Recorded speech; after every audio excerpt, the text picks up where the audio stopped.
I have been on the board of the Historic Oakland Foundation for a while, over a decade. My interest in Oakland was because my great-grandparents were buried there, along with my great-great-grandparents were buried there, along with my great-grandparents and their extended family. And the family was one of the first Jewish families to settle in Atlanta. The family lore, and I've done a little bit of research on that, is that there were two brothers named Hass, and they pronounce it Hass, not Haas. They came over from Germany in the late 1840s, and they had family in Philadelphia, but they began exploring, like most Jewish immigrants did in those days, with what they used to say, a pack on their back. And they were merchants, because that's what they had learned to do in Germany. And the two brothers settled in Atlanta.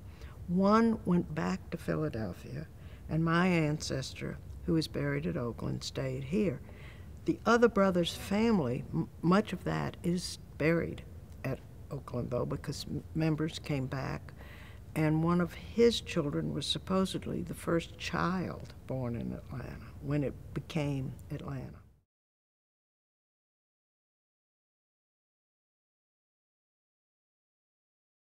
The Jews that had been here, and that's the ones in what they call now the Jewish Flats and the Jewish Hill,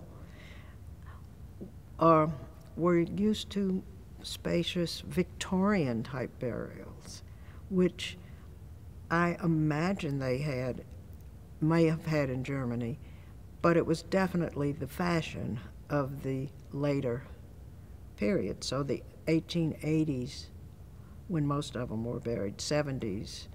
My great-great-grandmother died in 1877, just after my grandmother was born. These kind of Victorian cemeteries were being built around the country more as a park than as a cemetery.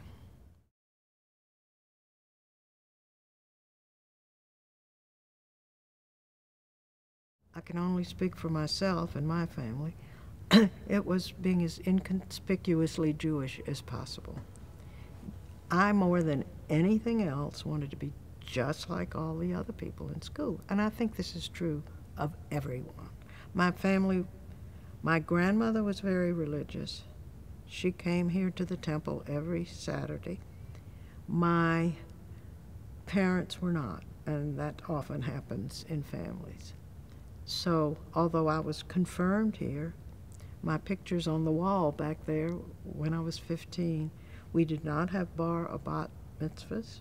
We did not observe many of the Jewish customs at all. It's only recently that those have all come back in, and I think it's wonderful. My children observe them much more than I do because I wasn't really brought up with them. But that was assimilation. You just stayed inconspicuous. We were, in our own white world, segregated because we could not go to parties. We did not go to parties with our Christian friends. So we had our own little groups. There was a Jewish sorority in high school to combat to be exactly like the Jewish the Christian sororities. So that kind of thing happened a lot back in the 40s and 50s.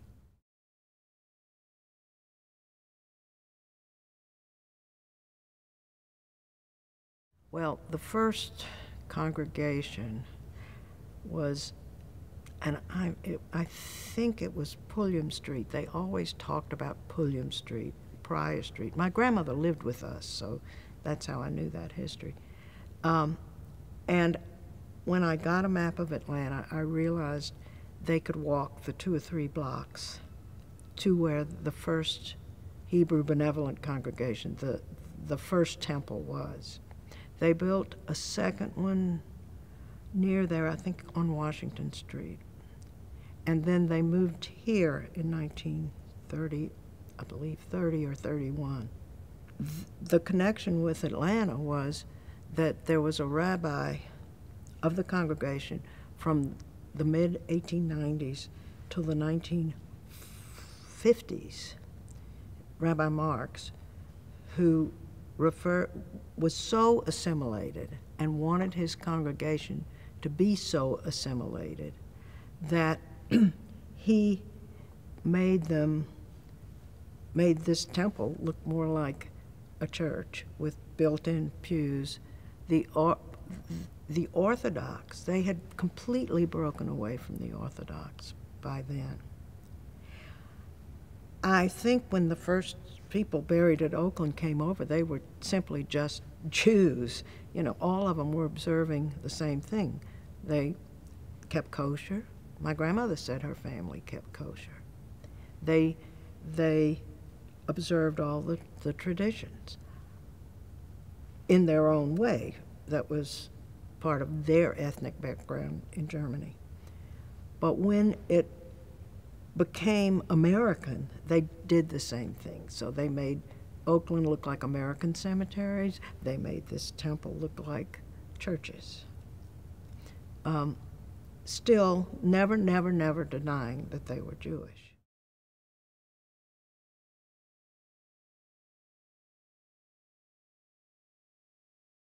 My brother is Alfred Urey, who wrote Driving Miss Daisy. He based that on my grandmother, who did come here to the temple every Saturday.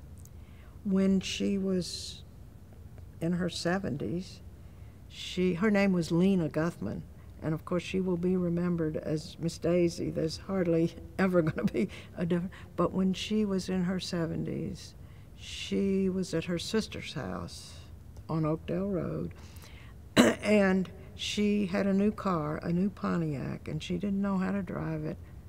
And maybe it was a LaSalle, but she went over the cliff into the neighbor's yard, which happened to be the son of the rabbi, who was also her friend. They lived right next door to my aunt. So the play itself is different from my family. And it was a play before it was a movie. He wrote the screenplay too. My father was not the son of Miss Daisy. It was my mother. But my brother said he could not write a part for a woman. He had to react like he would have reacted. So it's a lot of the personality is my mother too. And he of course took a lot of artistic liberty with his writing. So that it's a lot of difference, but it is based on that situation where they had to hire the driver because her insurance wouldn't have covered her many accidents. And she had just learned to drive, I guess, in the 1920s. And she was a tiny little woman, and she sat up on 2 cushions, and she could not see out of those, and the windows were much smaller then. So it was a good thing she got this wonderful man who really became part of our family. And his grandsons have come to the opening of every play Alfred's ever done, one grandson and his wife, and it's wonderful.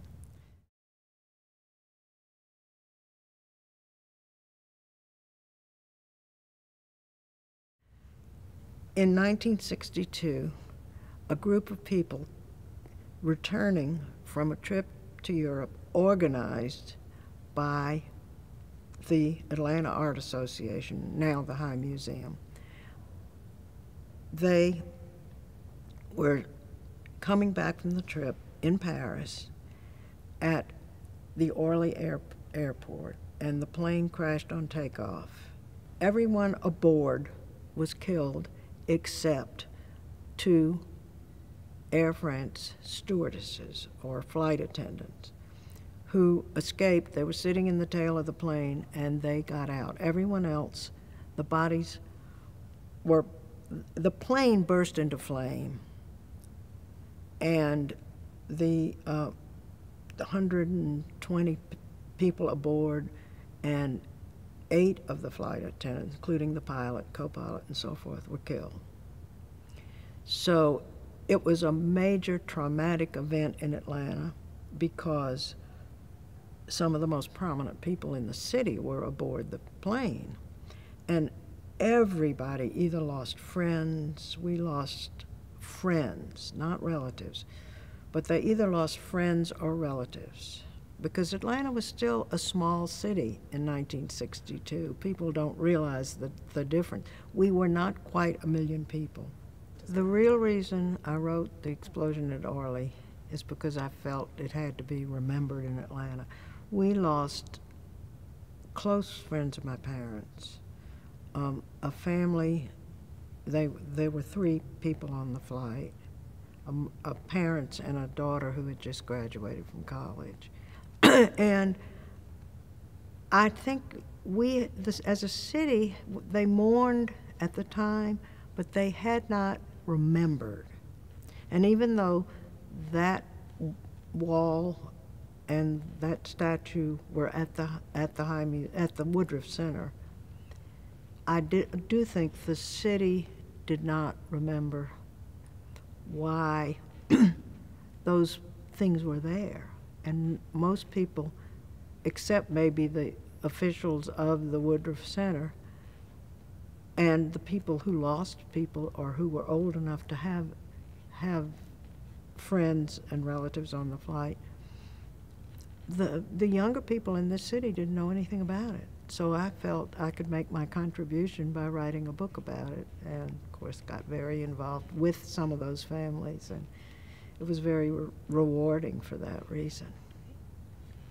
I feel the same way about Oakland as I do about the Orly crash. I think so many people don't realize that this is such an important monument. Since Atlanta tears everything down, it's the one remaining park facility that is pristine. It's just the way they meant it to be. Of course, we need to keep renovating it, which is an ongoing process, but a lot of the restoration is being done, and I think for every Atlantan, Oakland is one of the most important places in the city and is not always recognized as such.